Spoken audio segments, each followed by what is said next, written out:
Hello and welcome to the Majlis podcast, Ready for Appeal the Liberties current affairs talk show focusing on Central Asia. I'm Mohammed Tahir, host of the Majlis and Ready for Appeal the Liberties media manager here in Washington, D.C. Calm and order seems to have returned to Kazakhstan after the deadly protests. There have been lots of interpretation as to what happened, so we are not going to go there. Now the bigger question is, at what cost the calm has returned to the country, what it means for Tokayev's government, and how people are coming to terms with a new reality. To discuss all this, I'm joined by Yevgeny Zhovtis, the director of the Kazakhstan International Bureau for Human Rights and Rule of Law, Asya Tulesova, co-founder of the Oyan Kazakhstan Youth Movement, Dana Janay, the director of Kahraman, a human rights defending organization in Kazakhstan, and Bruce Pannier, the editor of Ready for Appeal the Liberties Central Asia blog, Kishlok Owazi. Colleagues, thank you very much for joining us today. So it's great to see most of our speakers today are joining us from Kazakhstan after days of internet blockage. It's such a refreshing to hear your first-hand perspective into what happened in the country and sort of grasp the ground reality as to the expectation going forward. So calm might have returned. How's the local feeling about the latest events in the way it ended up? Let's start with you, Yevgeny. Then I would like to take your point on the same question from each of you. So Yevgeny, let's start with you. Probably we have to start with the general situation in the country. Of course, you're absolutely right. The situation became much more calm, but there is much more concerns. First of all, we have the problem with the accounting of really how many people are detained. I think that now we have from 2,000 to 3,000 in different regions, mostly in Almaty and Almaty pretrial detention and other detention facilities. But another serious problem is how many people were killed and what happens sometimes with the bodies. So they say, Zhenya, they say, the authorities say 225 people.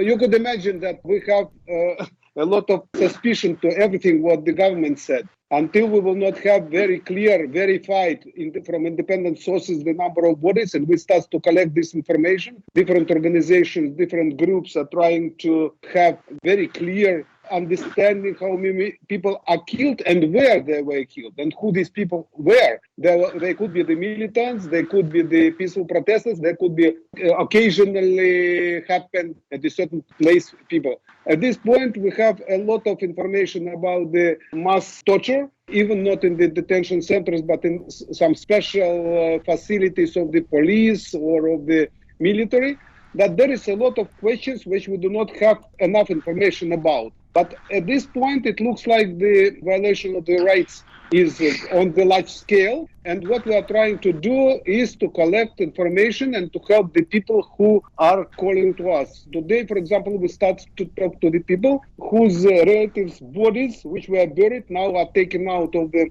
places where they were buried for certain expertise. And now we are trying to get the help of the lawyers and the medical experts to be involved, because again, it's unclear where and how these people were killed. There is so many questions at this point that we could not get the answers until we will not have enough information, and official information at this point from our point of view is not relevant or not confirmed from independent sources. So Zhenya, where you can get those information? What are the challenges of getting information? Let me put it in this way. Of course, sometimes we have the official information, but specific information on individuals, talking to the police and the prosecutors. Secondly, we try to get the information from the relatives, from the people who provided this information, getting from the different social networks and then checking this information. We are trying to use any possible sources and to collect this information together. Finally, I could say that we created such kind of documentation center, 3 coalitions and 9 human rights organizations,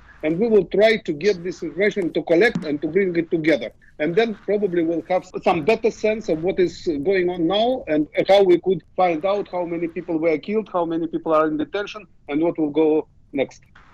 Kind of same question to both of you, Asya and Dana. Let's start with you, Dana. It was really, really chaotic days during those events in Kazakhstan. So now we kind of understanding what really went on those days. So now that you are coping with the aftermath of those events as a human rights defender, human rights activist, so what kind of challenges are you facing and what are you seeing now that you didn't know before?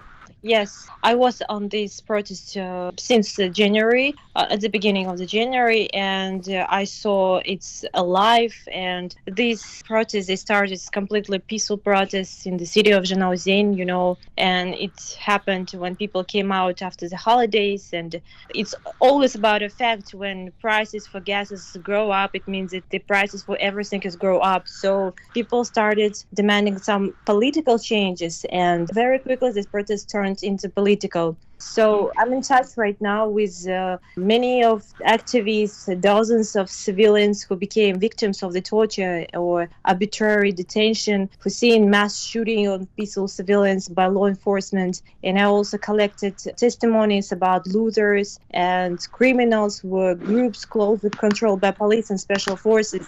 And me, with my colleagues, Foundation Kahraman, as well as Coalition Activists Not Extremists, we are monitoring right now the situation. We are collecting the names of the ones who was tortured, the ones who was killed. The relatives is calling us every single day. So a list of the persecuted ones, of the died ones, of the killed ones is so big, so huge. And so we, in the close future, will publish it, but we can't stop collecting it because the names is not ending. Wow. Asya, sort of a same question to you now. So what kind of situation are you dealing as the human rights activist in Kazakhstan these days in the aftermath of those events? Well, I agree with Evgenia and Dana. I think the major concern now is that thousands of people have been detained and are under investigation. And the biggest problem is that these investigations are happening behind closed doors, and we have no access to information, like to full information. And we hear of cases when torture is used to get people to confess to something they didn't do, and that an awful practice. And many people are reported missing, and the government is very hesitant to let people in and reveal all the information about the losses among the civilians. But otherwise, I think the people are definitely happy that the situation has stabilized and life went back to normal. And I think many of them are willing to forgive Tokayev his mistakes, and as long as he lives up to their expectations, and expectations are great, and Tokayev has a lot to live up to. Now, we are going to talk about the type of things that he was talking about lately, like the authorities should be accountable, responsible for people, and, talking about the gap between rich and poor being one of the main reason for the latest deadly events. So, Bruce, we are trying to read the brains of our speakers from Kazakhstan. Please jump in and ask any question you would like to ask in the context of the environment, in the context of this recent chaotic events in Kazakhstan. The first thing I would point out is that that even the government's figure right now, right, 225, I've actually seen 227 lately also, but it still makes it like the worst incident of when law enforcement of one country went out and ended up shooting at citizens in Central Asia, in the last 30 years. I mean, that's more than Andijan.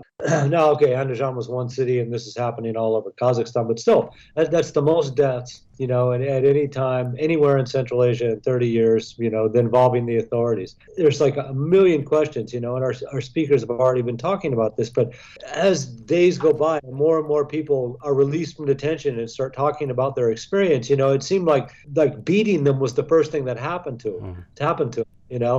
While they were being detained, they were being beaten, and then they were taken into these places and being beaten again and asked questions. And we have horrific photographs coming out. The Kyrgyz guy, the jazz musician who was obviously beaten up and confessed to being a terrorist, and said that he was paid to come over. He was unemployed. He was paid to come over to Kazakhstan and help cause trouble. And none of that was true at all. But I mean, it's such a heavy hand they've been using. I don't see how they go forward for a long time with this, because it's really has echoes of Belarus. Belarus was much more brutal in some ways, I suppose, and more people were involved.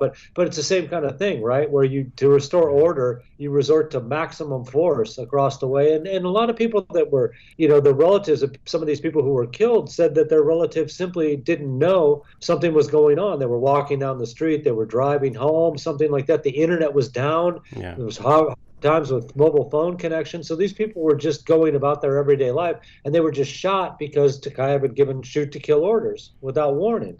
I mean, there's a lot to answer for here. Yeah.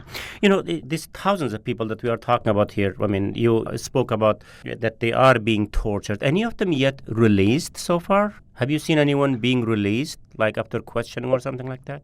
If that's for me, then I would say there are photographs of people who have been released. For anyone, but perhaps our colleagues in Kazakhstan, maybe Yevgeny, have you met with anyone who has been released so far after being detained during those eventful days? Yes, for sure. Not one. Because we have the cases when the people were not charged with anything. They were detained either in square or nearby, or these were certain activists which were detained later. Then sometimes they were not beaten, at least in one case. Then they were beaten. He was beaten severely. And then after we raised a lot of noise about his whereabouts, because in this case it was well-known activist, so for one of the political groups. And when we raised a lot of concerns, he was found in Almaty city department, and he was released in the evening 3 days ago, absolutely beaten. We start, of course, procedure. We hired the lawyer for him. But what he's telling, it's terrible, because it was total impunity. This is, I agree totally with my colleagues and with Bruce, that this is the work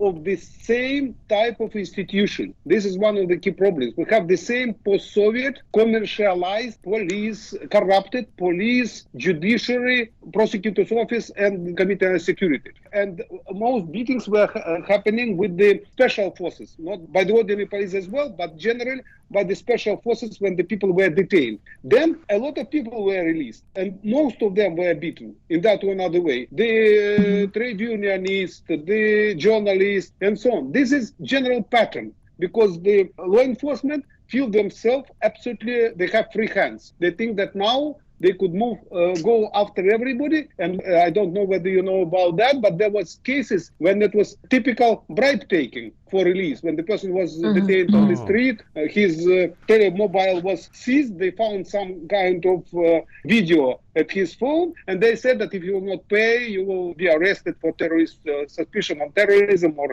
mass disorder. How widespread was that? Okay, go ahead.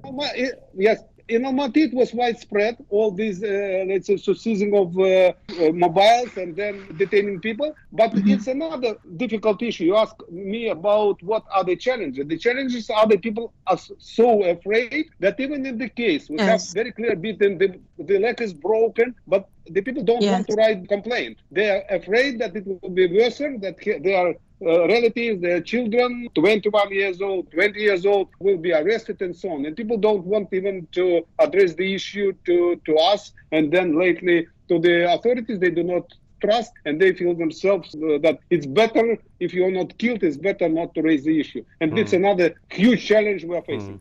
I feel, Dana, you have things to add into this one. Please do feel free to add. And also, 10,000 or more, perhaps, this is the official figure, I guess, 10,000 plus people, let's put it this way, the ones who are detained earlier. What I'm trying to say is here, each of that 10,000 people, 10,000 plus people, have their own story behind what they went through. And also, other leg of my question here is, those 10,000 or plus people, all of them cannot be activists. 10,000 is too many people.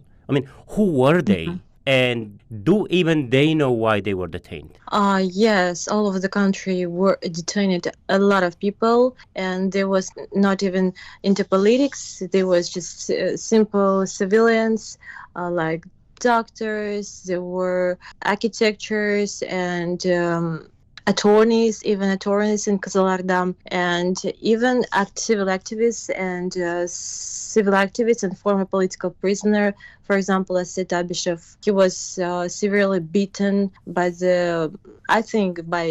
representatives of the National Security Committee or maybe by representatives of police department, maybe, and he was severely beaten, even delivered by an ambulance with a preliminary diagnosis of closed intracranial injury and brain contusion of the soft tissues of the back, as I remember. And a lot of people was not into politics before, and right now his wife is calling us and they say, what's going on? We just try to buy antibiotics and so on.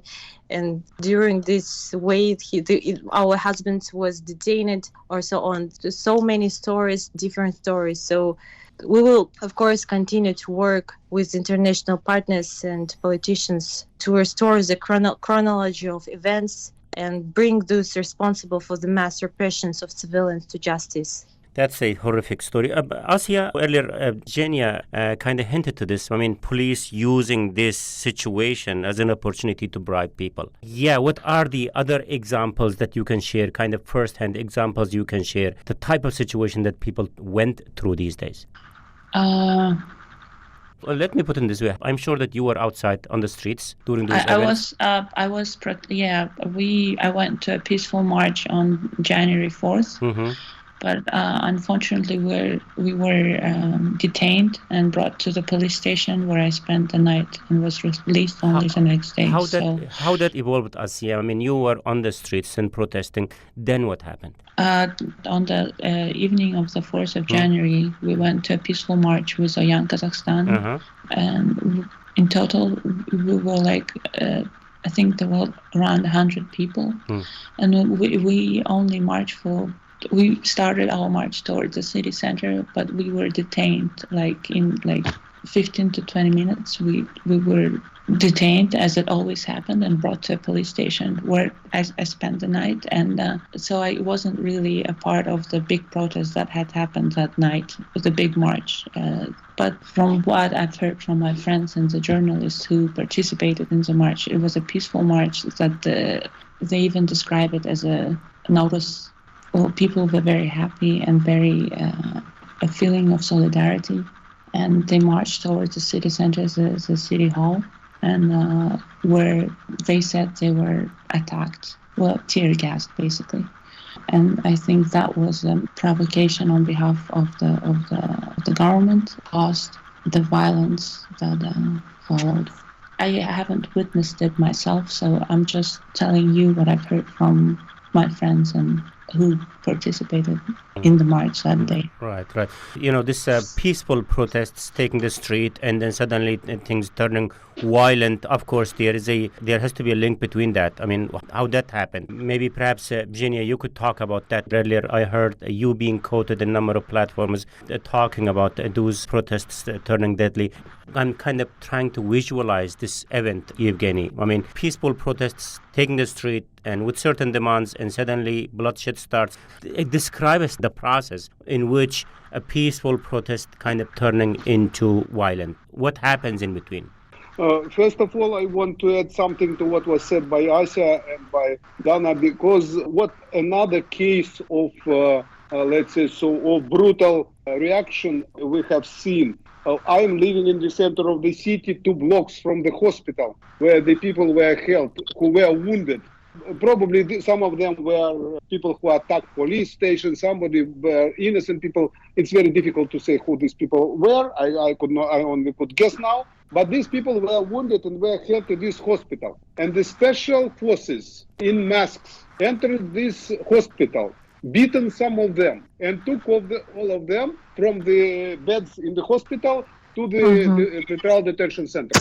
We are now in 2 cases. We are now trying to assist the lawyers to raise the issues of torture and so on. The authorities said that they got some medical assistance and treatment inside the pre-trial detention center, and even some surgery which they are brought to the civil hospital and then brought back. But in general, what we have already credible information that they were beaten, being wounded. They were beaten by the people in masks and taken to the pre-trial detention center. Now how it turns violent. First of all, we have to be very clear that it did not happen in all cities. or in all places of peaceful protest. Somewhere like in Aktau, it did not turn violent and nobody was arrested except 2 cases. It was different in different parts of the country, but what I'm saying in all platforms and in all my interviews, that we have to look at the current legislation on peaceful assemblies. Because any person who went to the central square is automatically administrative offender. He is already committed administrative offense, because even peacefully you could not gather in other places except specially designed. That any person who went to the street or have the march not in the specialized route is already violating the law. That practically what the authorities used to do during all these several years of protest, they were using kettling, they were detaining, anytime they were probably not with a big force, but usually they're detaining people. That first of all, police use force against peaceful protesters even before. That when this march came to the street in the night of 4th, I was in the permanent contact by phone with a number of the protesters and with our monitors, because we have monitors from our organization in practically all regions of the country. And in some regions, first of all, police start like in Almaty, it starts using stun grenades and the gas against the protesters. And then they were infiltrated by the other groups, which were already not peaceful protesters, and which combined to some extent from some marginalized group of youth, which also was in the beginning peaceful, and then some militant groups, criminals, and some others, and provocators. This all together starts to turn it violent in the night from 4th to 5th. And on 5th and then 6th, it was already, from my point of view, organized not as a peaceful marches and protests. The peaceful protesters exist, but not in big numbers. And mostly it were crowds infiltrated by the militant groups with a certain chain of commands, which have their own, let's say, so agenda, especially, I think, and it turned, from my point of view, to some extent to inter-elite conflict, because these groups clearly were close to the local elites. And it happens in different cities, on different scale and different grounds, but not in all. You know, I think the Go ahead. I think the problem is that the government still doesn't give us access to information to understand what had happened. And we all of us have different theories about what happened that day, but we are not 100% sure about any of them. Yeah. So we're just making assumptions, but that's why we insist on open investigations and open data, and our government being transparent and about the investigation processes that are happening now. Right. In terms of those detained people, there are a couple of questions there I have in mind. Let me start here. So one is, has the process of detaining people stopped already, or they are still being rounded up? Still being done. Who are but they? Not on the large scale, much less scale, but still underway. Who they are rounding up? I mean, who they are chasing up? They are watching the video from the different video cameras and so on, and as more they could identify certain people in this video, especially video close to some shops where they could find some looters and so on. Or they are looking very carefully, and you could imagine that they're carefully looking person by person at the central square, for example, in Almaty. They are watching what the people are doing, and we are getting information that when they are identifying people, they start to detain them. What I also want to say that starting from the detention, even from the beginning, the procedural norms were not observed. The lawyers were not allowed to visit their clients. There was no access to the telephone calls and to inform their relatives. Sometimes they did not even fill in the protocols, and they are not allowing people to get medical treatment or to be, let's say, so observed about their bruises and so on, which the law demands to do. That we could say that starting from probably 7th and 8th until 12th or 13th, there was practically lawlessness and practically many rights were violated. Now they still try to follow something, but it's very difficult to say because it already was said, we do not have enough information. And that's why we start to collect information with our friends, and I know that the speakers also have their information. We'll try to collect it together, but of course without independent investigation by the Commission of Fact-Finding Mission with the foreign experts internationally recognized, it will be very difficult to establish what happens. Dana, you have a Kahraman group, the human rights defending organization, and people must be contacting you as well, like they do Genia. So what kind of questions people have? Yeah, they're looking for help. Let's start from this. And I want to add, today the wife of one attorney called me and she told me her story. Her husband, Adilkhan Bidinbayev, his family links the political persecution of her husband to the fact that as an attorney, he criticized the Kazakh police and prosecutor's officer, and now the authorities are politically persecuting him under the guise of an anti-terrorist operation. And Adilkhan Bidikhanov he's just a father of four, and he was never have been in politics and did not participate in the peaceful protests in Kazakh.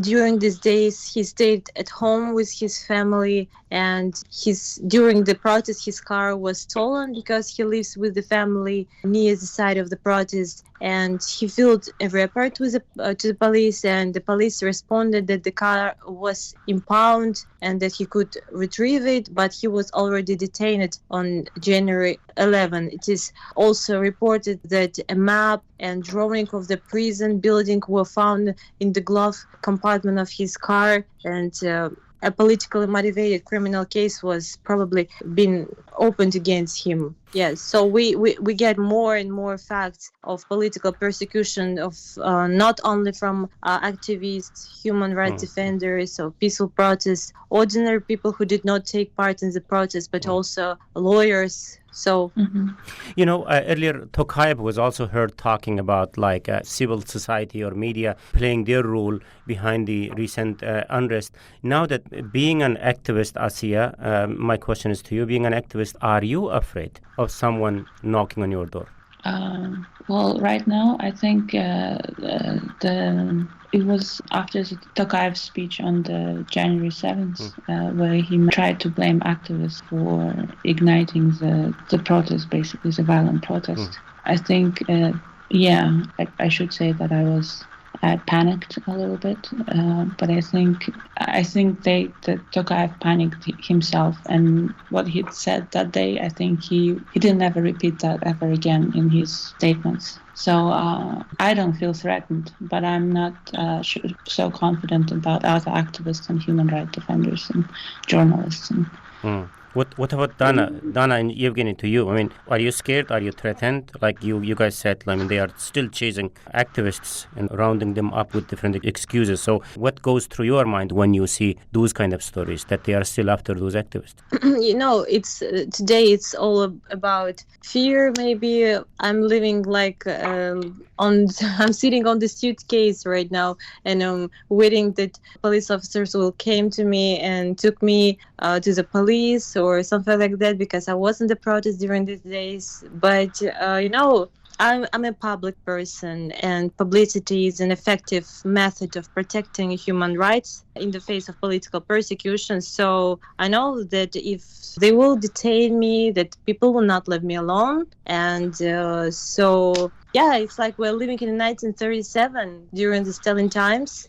Everyone, I think, inside they're scary that police officer will came after them, and they care about surveillance and so on. So that's what's right now. On that, Genia, so you guys are, as Dana was talking about, you guys have this public persona. You are public personalities. Perhaps that might be one element of protection in your case, but there are lots of people who do not have that kind of protection, and they are still threatened. We are not sure anytime. That's the question as to what extent we are not sure what could happen. We are not sure because in 2009 I was arrested, which where I should not be, or then some others were the attempts to close our organizations. That we are not sure anytime. You are living in the authoritarian state, which is probably more or less soft, and it's not making repression on the large scale. But targeted repression, it's possible, and sometimes even your publicity could not protect you to the extent you want. And sometimes, that some people have to even to leave the country and now somewhere abroad, including journalists and so on. That you are not sure. Yes, now the threat is not so imminent, or you could not see some kind of real desire of government or the intention of government to go after the journalists or after the civic activists and the human rights defenders, as President said on 7th, but then dropped this kind of rhetoric. It was political rhetoric.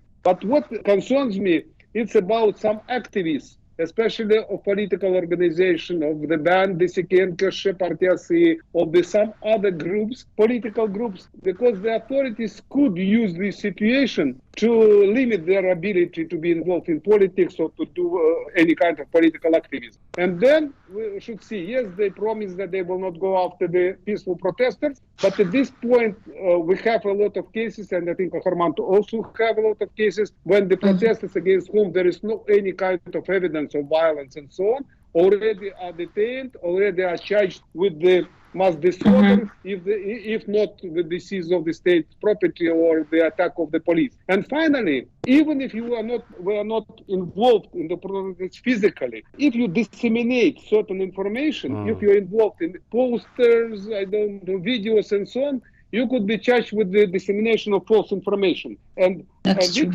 makes all activists vulnerable in that regard, if you disseminate any information and so on. And we have also some cases when the people were detained on the charges under this Article 274, dissemination of false information. Bruce, is there anything I'm missing in this context? No, I've been fascinated to follow the conversation. And I know we got to wrap it up pretty soon. I think one of the big problems with this is that we'll probably never get any real answers on a lot of this stuff. There's so many things that went wrong. Like I said, the shoot to kill without warning order is really, really bad. They could have even run cars through there with loudspeakers or something, saying, get off the street, it's a state of emergency, you shouldn't be out or something. But so many of these people just had no idea that there was anything going on or anything wrong. And, the law enforcement just shot at them. They didn't get any warning. What are you doing? Go home. Something like that. I mean, they just opened fire on them. And this is horrible. And I can't imagine there's any way the authorities can justify that this happened. The problem is going to be that there won't be, I doubt there'll be an independent commission that investigates this and finds out. And there probably won't be any police or law enforcement reforms that keep it from happening again. I mean, the shoot to kill order should just be out. Yeah. They got to develop a system where if something like this happens, they can communicate with the population and let them know that, to stay indoors or something like that. But they shut down the internet, like I said, and they shut down the phones. I'm not saying there wasn't a legitimate threat to the security of the public. For instance, people had guns, they were shooting. But you can't just open fire on anyone on the street or anyone driving on the road because in one part of the city, there's people with guns shooting. That's not legitimate. You remember in our previous conversation, like one of our speakers told us kind of a personal first-hand story of one of her relatives being killed, who was not even protesters, who just happened to be there, and he got killed. And he was shot at, and he got killed. This also kind of brings us to this question, what comes next and what kind of legitimacy question it's going to raise going forward to Tokayev government, and how he's going to get out of this messy situation. Perhaps with these two questions, we are going to round up the conversations very shortly.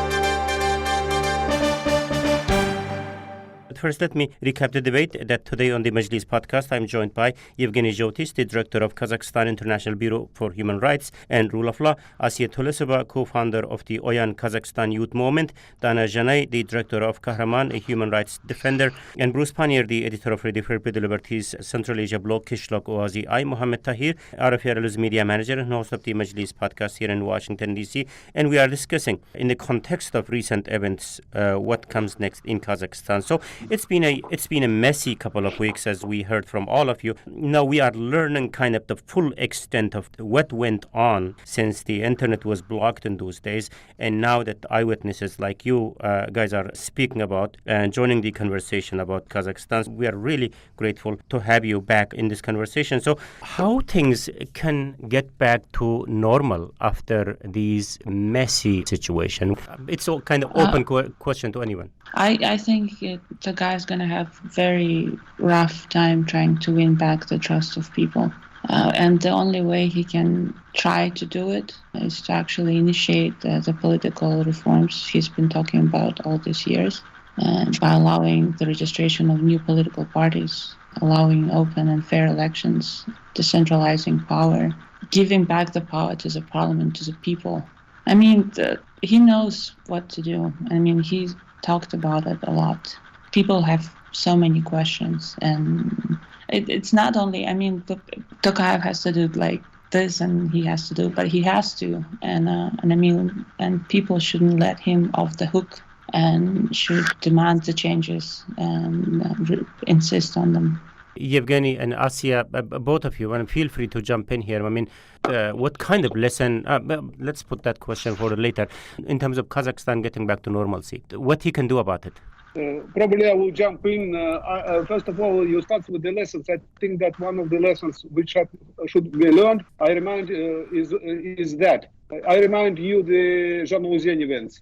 In spite of the fact of a lot of calls for international commission to check what happens from the UN Human Rights Commissioner, from the UN Human Rights Committee, from many of them, nothing happened. If our government and Tokayev personally will not learn this lesson, that there is a need to have thorough, objective, impartial investigation of what happens, it will be very difficult to come to normalcy, even if you will manage to keep the order, restore the order, and so on. That's first of all, we have to know what happens, and everybody, including the government, which has a lot of flaws and mistakes, including the law enforcement, including all the governmental bodies, to find out who and how and why it happens and what happens and so on, it will be very difficult to overcome this situation. It was shock, it was total mess, and so many people, Bruce already mentioned, so many people were killed, which is for the first time in the whole Kazakh history of this country. Secondly, I think that what he needs to do, for sure, of course, all political reforms are needed, but what is absolutely important, to reform the whole system, legal system of the country, law enforcement and judiciary. Until we will not have the law enforcement under the control, we will still have the police state with the same consequences. If we will have not independent judiciary, we will still in the same place, no matter to what extent we will make again economical reforms, try to restore some social justice and so on, because it's interlinked things. And of course, it's linked to the political pluralism, political inclusion, and normal system of checks and balances, separation of power. There is no any other option. Yeah, he's talking about something like this. I guess he's going to come back to it in September, that he will announce the package of reforms and things like that. Does that package includes any of the things that you have been talking about, Yevgeny? We don't know. We don't know yet. And this is why I was, because you want to provide, to make some kind of concrete portfolio of the political reforms, and you want to announce it in September, at least show us the trends, what you are planning to do in general. Now, not in 9 months. And he didn't say that, of course. And this is, for me, this is critical, and this is a problem at this point. We don't know. I don't think he has the time. I think he has to act now. I mean, because the problems are still there. I mean, he has to act he doesn't have the time. I think he has to act now. Time is essential. I mean, how much time he got to act on that? I don't know. I mean, I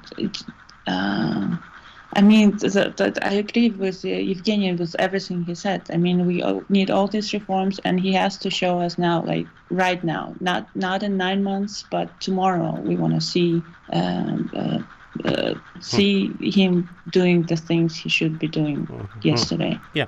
He's also talking about these some rights stuff, like, the earlier I referred to, one of them being gap between rich and poor being the reason behind recent deadly events.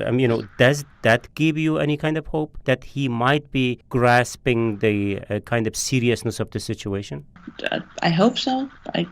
I mean, there's no other way for him. I hope he does realize how serious the situation is, and I hope he acts soon. That's basically it. Okay, Yevgeny. I think that we have to keep in mind that Mr. Tokayev was the prime minister in the early 2000s. That to a certain extent he is the part of this system. Yes. At least I could not say the builder, but the part of this system. On one hand, he understands how the system looks like. economical system, from the point of social justice, legal system, and so on. The question is, A, he have to declare a very clear vision to the people what he's planning to do, not only economically, but politically as well. And second, we have to assess what resources and potential he has, to what extent, because there is a lot of interest of the elites inside this system. A lot of system was built for 30 years by Mr. Nazarbayev and his allies and so on. That how to destroy this system, it's very difficult task. But the people are tired. And what happens in this January, besides turning violent, it was exactly the sign that people are tired in large numbers and all around the country. That he has to send the right messages and to start to implement them as quick as possible. Because otherwise, the level of trust, keep in mind that he is from the same team, being in the government for a long time, that it will be, the level of trust will be lower and lower and lower every week, if not day. We need to end the conversation. Bruce, so there are some hopes, and according to our speakers, Tokayev do not have much time to act on what he has been talking about on many other issues that our colleagues have indicated. Is there anything you would like to add in terms of how he is going to get out of this mess, and also where your eyes will be going forward in terms of what he does next? Well, I certainly agree that he does not have much time. He needs to come up not only with a reform plan, but one that differs significantly from what we've seen. I mean, Yevgeny made the very good point that he is part of the system. Now, when people went out on the street and they were chanting Shalkat, all right, when that started, that was directed specifically against Nazarbayev. But what it came to mean was the whole system that Nazarbayev that developed when Nazarbayev was there. They want an end to that. So Tokayev has to come up with a reform package that's a departure, something new from what the people have been seeing out there. And really to emphasize how little time he's got, once again, with the Shalkat and stuff, Shalket, that kind of chant, the people want to realize that they've been getting, the money's been stolen from the country for years and years, and they haven't gotten very much of the riches of the land, and they know who's responsible for that. Now, up to this point, we've seen no indication on the part of Tokayev that he's willing to bring any members of the Nazarbayev family or Nazarbayev's cronies to justice, to investigate them and see how much money they stole and how they were able to do that. He hasn't indicated that's going to be part of it at all, which is not going to be very satisfying to all the people that were protesting. That's what they wanted, an end to that, and that the people that were responsible for it would be held accountable for that. So he's not going to do that, which means if he doesn't come up with a reform package that's something new real quick, he's going to have a lot of problems because he's going to fail to satisfy the public on almost every count that you can imagine. Right.